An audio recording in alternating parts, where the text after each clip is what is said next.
వెంకటేష్ గారు, ఈరోజు సుప్రీంకోర్టు నిన్న చేసినటువంటి కామెంట్స్ తర్వాత ఇక్కడ సిట్టు ఉండాలా లేకపోతే జాతీయ దర్యాప్తు సంస్థలు సెంట్రల్ ఏజెన్సీస్ అవసరమవుతుందా అన్న ప్రశ్న వచ్చిన తర్వాత 4 రోజుల పాటు తిరుమలలో కార్లు వేసుకుని తిరిగి అప్పుడప్పుడు టీలు దాగి, అంటే తప్పు పట్టడం కాదు, ఎవరైనా తాగుతారు, టిఫిన్లు చేసి భోజనాలు చేసి వాళ్ళతో వీళ్ళతో మాట్లాడి, ఇది కూడా తప్పు కాదు సార్, వాళ్ళు తప్పుగా అనుకోవద్దు, ఎవరైనా చేస్తారు. ఇంత హడావిడి చేసి కొందరిని విచారించినటువంటి సిట్ ఈరోజు తాత్కాలికంగా షట్ డౌన్ ఎందుకు చేసుకోవాల్సి వచ్చింది? Very good evening sir. ప్యానెల్లో ఉన్న వాళ్ళందరికీ కూడా వెరీ గుడ్ ఈవినింగ్. అండ్ ముఖ్యంగా సుప్రీంకోర్టు ఈ రోజు ఆంధ్రప్రదేశ్ ప్రభుత్వానికి చెంపపెట్టు లాంటి కామెంట్స్ చేశారు. ఏదో సింగిల్ జడ్జి కాదండి చేసింది, 2 జడ్జెస్ కూడా ఇన్వాల్వ్ అయ్యి సుప్రీంకోర్టు ప్రశ్నల వర్షం కురిపించింది. గత ఈ కామెంట్స్ వచ్చిన దగ్గర నుంచి ఏదైతే ప్రభుత్వానికి వ్యతిరేకంగా మాట్లాడుతున్నటువంటి అనేక మంది ప్రజలకు కానివ్వండి, లేకపోతే వైఎస్ఆర్సీపీ ప్రభుత్వ పార్టీ కానివ్వండి, వీళ్ళందరూ అడుగుతున్న క్వశ్చన్స్ అన్ని కూడా ఈ రోజు శంఖంలోంచి పోస్తేనే తీర్థం అవుతుంది అన్నట్లుగా సుప్రీం కోర్టు నుంచి వీళ్ళు ఎక్స్పెక్ట్ చేయలేదు.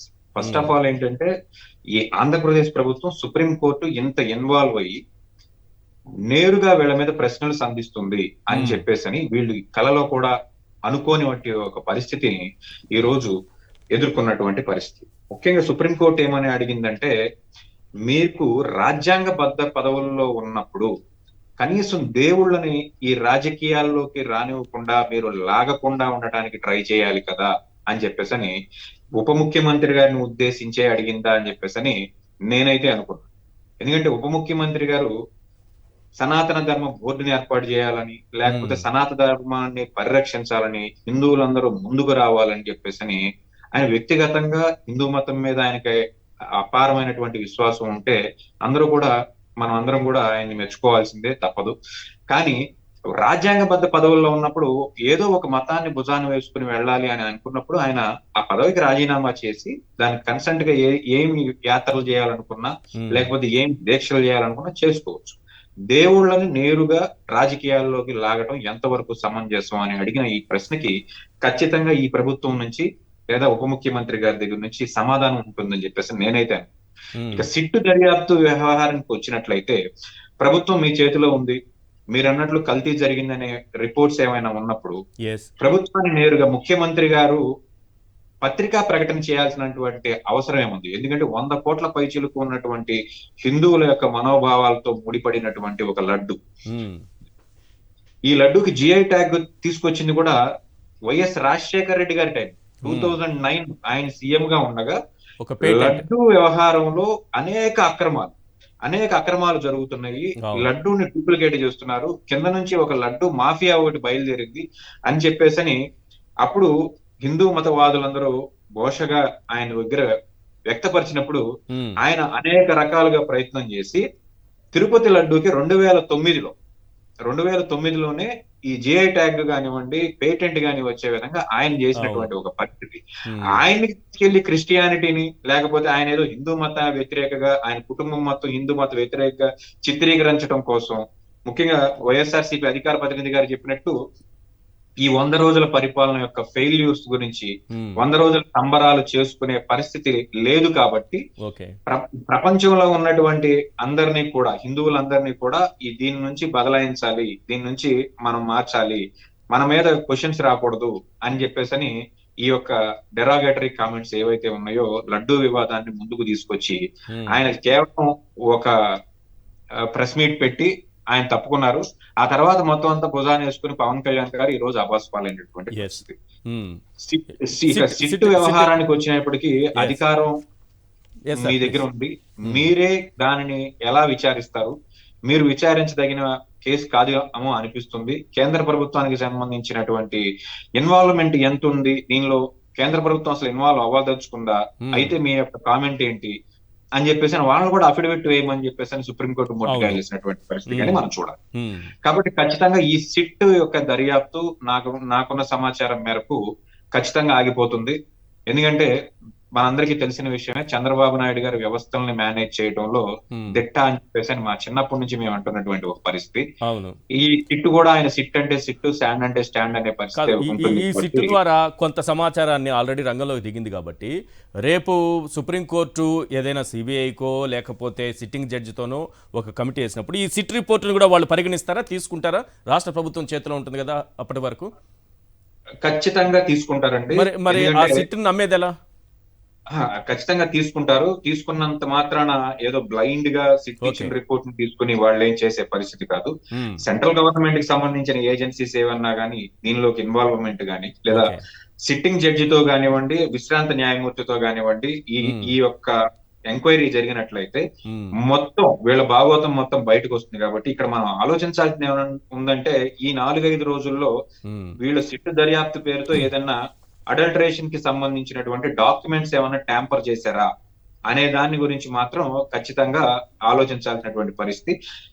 కాబట్టి వీళ్ళు చేసినటువంటి దర్యాప్తు ఒకవేళ ట్యాంపర్ జరిగిన ఈ ట్యాంపరింగ్ అనేది ఒక అనుమానం చాలా 2-3 రోజుల నుంచి మీలాంటి వాళ్ళు చెప్తున్నారు, కొంతమంది విశ్లేషకులు కూడా చెబుతున్నారు ట్యాంపర్ జరిగే అవకాశం ఉందని. కానీ మన దగ్గర ఆల్రెడీ ఎన్డీడీబీ రిపోర్ట్ ఉంది కదా, ఆల్రెడీ చేతికి వచ్చింది కదా, దాన్ని మళ్ళీ ట్యాంపర్ చేసేటటువంటి అవకాశం ఉంటుందా, లేదా ఇంకొకటి తెప్పించుకుని వాళ్ళ చేతిలో పెట్టుకునే ప్రమాదం ఏదైనా ఉందా? యాక్చువల్ గా జుడిషియల్ ఎంక్వైరీ జరిగేటప్పుడు నాట్ ఓన్లీ సింగిల్ ఏదో ఎన్డీడీబీ రిపోర్ట్ లేకపోతే కర్ణాటక డైరీ రిపోర్ట్ ను దీని క్రైటీరియా తీసుకోరు సార్. ఖచ్చితంగా దానికి సంబంధించిన శాంపిల్స్ ఎక్కడెక్కడికి వెళ్ళినాయో ఆ శాంపిల్స్ ని మళ్ళీ కలెక్ట్ చేస్తారు. శాంపిల్స్ ని మళ్ళీ కలెక్ట్ చేస్తారు. ఎందుకంటే మనం చాలా భారీ ఎత్తు వ్యవహారాలు చూసాం. నెస్లే మ్యాగీ నూడిల్స్ కి సంబంధించిన కేసు దీనికి ఒక క్రైటీరియాగా మనం చెప్పుకోవచ్చు. ఈ దేశవ్యాప్తంగా ఎన్ని కలెక్టరేట్లు ఉంటే అన్ని కలెక్టరేట్లలో కేసులు నమోదైనటువంటి పరిస్థితి. మోనోసోడియం గ్లూటామైట్ అనే ఒక పదార్థం నెస్లే మ్యాగీ నూడిల్స్ లో ఉన్నాయని చెప్పేసి దేశవ్యాప్తంగా ఒక సంచలనం. కాకపోతే ఆ తర్వాత వాళ్ళకి క్లీన్ చిట్ వచ్చింది. మోనోసోడియం గ్లూటామైట్ అనే ప్రోడక్ట్ అన్ని నేచురల్ పాలకూరలో కూడా ఉంటుంది, పాలకు సంబంధించిన అన్నిటిలో కూడా ఉంటుంది. ఎంత మోతాదులో ఉందన్నదే ఇక్కడ ప్రామాణికం అనేది ఆ కేసు వ్యవహారం వీగిపోవడానికి గల కారణం. అలాగే తిరుమల తిరుపతి దేవస్థానానికి సంబంధించి వచ్చినటువంటి ప్రతి ట్యాంకర్ కి సంబంధించినటువంటి డేటా, కన్సాలిడేటెడ్ డేటా ఉంది. ఓకే, ఇది మనం చేసేటువంటి తిరుమల తిరుపతి దేవస్థానం చేసేటువంటి టెస్టింగే కాకుండా బయటకు వెళ్ళిన టెస్టింగ్స్ కూడా ఉంటాయి. రెండోది వాళ్ళు ఇచ్చిన డేటా ఏదైతే ఉంటుందో, అంటే for suppose as a supplier గా మేము కూడా ఏదో ఒక డేటా ఇస్తాం కదా, ఆ డేటాని ఈ డేటాని మొత్తం అంతా కన్సాలిడేట్ చేయడానికి కొంత సమయం అయితే పడుతుంది. ఇంకొక ప్రధానమైన పాయింట్ ఏంటంటే మీరు అన్నట్టుగా అసలు ఈ నెయ్యి బయటకు వెళ్ళిందా లోపలికి వెళ్ళిందా అంటే ఈవో బయట వెళ్ళిపోయిందని చెప్పారు, తిరిగి పంపించేసాం, రిటర్న్ పంపించేసాం అన్నారు. చంద్రబాబు నాయుడు గారు లోపలికి వెళ్ళింది అని అన్నారు. ఇప్పుడు అసలు విషయం ఇక్కడుంది, లోపలికి వెళ్ళింది అన్న దగ్గర ఉంది. లోపలికి వెళ్ళినా అది రిటర్న్ వెళ్ళిపోయినా రికార్డెడ్గా ఉంటుంది. ఇప్పుడు ఇది కూడా ట్యాంపర్ అయ్యే ప్రమాదం ఉందా? ఇది కూడా ట్యాంపర్ అయ్యే ప్రమాదం ఉందా? ఖచ్చితంగా ఒక హిందువుగా మేమందరం కూడా అనుకునే విషయం కానివ్వండి, మేము బ్లైండ్ గా నమ్మే విషయం ఏంటంటే తిరుమల తిరుపతి దేవస్థానానికి కొన్ని లక్షల కోట్ల రూపాయల ఆస్తులు ఉన్నాయి. ఈ ఆస్తుల మీద కొన్ని రాబందులు ఎప్పటి నుంచో పడి బతుకుతున్నమాట వాస్తవం. నిజంగా ఏదైనా స్వామివారి వ్యవహారంలో ఏదైనా దోచుకోవాలంటే దాని మీద ఎవరైనా పడతారేమో కానీ ఈ నెయ్యి మీదో లేకపోతే జీడిపప్పు మీదో కందిపప్పు మీద పడేంత పరిస్థితి ఉండదు. రెండోది ఏంటంటే ఖచ్చితంగా ఈవో గారు క్రిస్టల్ క్లియర్ గా చెప్పారు, డేటా ఉంది. ప్రతిసారి కూడా మనం ఎన్ని ట్యాంకర్స్ వస్తున్నాయి, ఆ ట్యాంకర్స్ ని మనం ఎంత సర్టిఫై చేస్తున్నాము, సర్టిఫై చేసిన తర్వాత if any adulteration is there definite గా మనం దాన్ని బయటికి పంపిస్తామని చెప్పేసి ఇది జగన్మోహన్ రెడ్డి హయాంలో, ఆయన హయాంలోనే కాదు చంద్రబాబు నాయుడు గారి హయాంలో కూడా కొన్ని 10ల సంఖ్యలో ట్యాంకర్లు ఇలాంటి వచ్చినటువంటి పరిస్థితి. మోర్ ఓవర్ ఇక్కడ మనం క్రిస్టల్ క్లియర్ గా మాట్లాడుకోవాల్సింది ఏంటంటే వెజిటబుల్ ఆయిల్ అంటే వనస్పతికి సంబంధించిన డాల్డా, మనం జనం మామూలుగా భాషలో మాట్లాడాలంటే డాల్డా కలిసినటువంటి పరిస్థితి ఉంది కాబట్టి మేము బయటికి పంపించాం అన్నది. రాజకీయం చేయడానికి మాత్రమే ఇది అధికారుల నోటిలో నుంచి ముఖ్యమంత్రి గారి నోటిలోంచి బయటకు వచ్చేపాటికి ఈ డాల్డా వల్ల పశువుల కొవ్వు అయింది. అవును, ఈ పశువుల కొవ్వుకి సంబంధించినటువంటి యూసేజ్ ఎక్కడ ఉంది అనేది డైరెక్ట్ గా ముఖ్యమంత్రి గారిని అడిగితే లోపలికి వచ్చిన మాట అయితే వాస్తవం కానీ ఎక్కడ కలిపారని చెప్పలేని పరిస్థితి ఆయన పత్రికా ముఖంగా అంటున్నారు. చంద్రబాబు నాయుడు గారికి వయసు అయిపోయిందని చెప్పేసి ఇప్పుడు మనం అనుకోవాల్సినటువంటి పరిస్థితి. రైట్ లోపల కూర్చుని రైట్ ఎక్కడ వాడారో తెలియని పరిస్థితి ఉంటుందండి.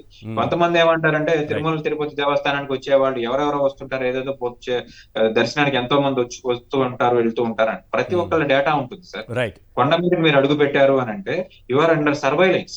ప్రతి చోట కూడా మనకి సీసీ క్యామ్స్ ఉంటాయి. మీరు దర్శనానికి వెళ్ళాలంటే you should show the Aadhaar card first. మీకు ట్యాగింగ్ ఉంటుంది, అవును మీకు టికెటింగ్ ఉంటుంది. ప్రతి ఎస్ దాంట్లో కూడా ఏది వస్తుంది ఏది వెళ్తుంది అనేది కొండ మీద చాలా సెక్యూర్డ్ గా ఉంటుంది. ఇటువంటి పరిస్థితుల్లో ఈ అడల్టరేషన్ జరగడం అనేది పచ్చి అబద్ధం. రైట్ ఇది మీరు అన్నట్టుగా ఒకవేళ ఏదైనా ట్యాంపర్ జరిగే అవకాశం ఉందా అంటే వీళ్ళు మాటలు మార్చిన వాళ్ళు రికార్డ్స్ తారుమారు చేయలేరా? మాటలే తారుమారు చేసి మాట్లాడినప్పుడు రికార్డులు తారుమారు చేయలేరా అన్న ప్రశ్న ఒకటి వస్తుంది. రికార్డు కూడా ట్యాంపర్ చేసే పరిస్థితి కాదండి. ఇది తిరుమల తిరుపతి దేవస్థానం అనేది ఒక అటానమస్ బాడీ. అవును దానికి సంబంధించి ఏ ప్రభుత్వం ఉన్నప్పటికీ కూడా ఏదో మా ప్రభుత్వం ఉంది కదా అని చెప్పేసి మేము వెళ్ళి ఏదో మారుస్తామంటే జరిగే పని కాదు.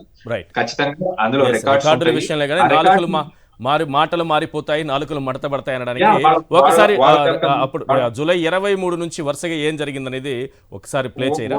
ఈవో ఏం మాట్లాడారు, చంద్రబాబు ఏం మాట్లాడారు, ఆ తర్వాత ఒక 10 seconds.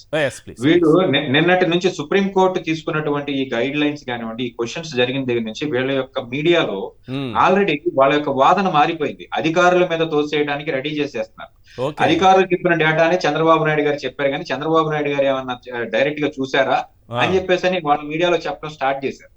ఇప్పుడు ఈ యొక్క పాపాన్ని మొత్తం తీసుకెళ్లి తిరుమల తిరుపతి దేవస్థానంలో ఉన్నటువంటి ప్రధానమైనటువంటి అధికారులు కానివ్వండి, ఈ లడ్డు తయారీలో ఉన్నటువంటి సర్టిఫై చేసే అధికారుల మీద తోసేయడానికి చాలా చక్కటి ఒక ప్రణాళిక రెడీ చేస్తున్నారు. ఓకే అది కూడా ఉండొచ్చు. రైట్ ఒకసారి ఏం మాట్లాడారు ప్లే చేయండి ప్లీజ్.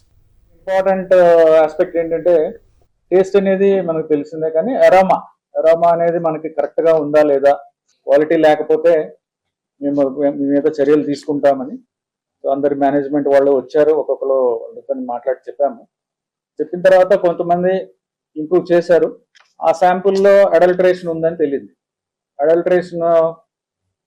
ఏం అడల్టరేషన్ ఉందంటే వెజిటబుల్ ఫ్యాట్స్ అంటే మనకి వనస్పతి అంటాం కదా, vegetable ghee or vanaspati or whatever, అది కలిసిందని తెలిసింది. ఆ సప్లయర్కి బ్లాక్ లిస్ట్ చేయడానికి షోకాజ్ నోటీస్ ఇవ్వడం జరిగింది. ఈ టెండర్ ట్యాంకర్స్ కూడా 2 ట్యాంకర్స్ ఉన్నాయి, ఆ 2 ట్యాంకర్స్ కూడా రిజెక్ట్ చేయడం జరిగింది. దేవుని దగ్గర పెట్టే ప్రసాదం అపవిత్రం చేసే విధంగా ఓసారి బాధేస్తుంది. నాసి రకమైన ఇంగ్రీడియంట్సే కాకుండా ఎనిమల్ ఫ్యాట్ కూడా వాడారని, ఏది గీకు బదులు. వాల్యూ ఆ టెస్ట్ చేస్తే 116 వచ్చింది. ఉండాల్సింది ఎంతంటే 102కి కింద ఉండాలి. It should be below 102, but it is above 102, which means that it is adulterated with lord also. Next is palm oil and beef టాలో. ఇవి 2 ఉంటే 95కి పైన ఉండాలి value. The value should be about 95.9, but the value is 23.22, which is abnormally low. తక్కువ ఉండడం, beyond range ఉండడం అనేది ఇది ఒక కంటామినేషన్ కాదు, అన్ని రకాల పదార్థాలు యానిమల్ ఫ్యాట్స్ ఉన్నాయనేది ఈ రిపోర్ట్తో అర్థమవుతుంది. 4 ట్యాంకర్స్, అప్పటికే 4 ట్యాంకర్స్ వచ్చేసాయి, దాన్ని వాడారు. వెంకటేశ్వర స్వామి కలియుగ దేవుడికి ఎలాంటి అపచారం, ఆ గీ అయితే వాడారు. ఎక్కడ వాడారనేది ఇంకొక విషయం. గీ అయితే వాడారు, ఆ గీ అయితే వాడారు, ఎక్కడ వాడారనేది ఇంకొక విషయం.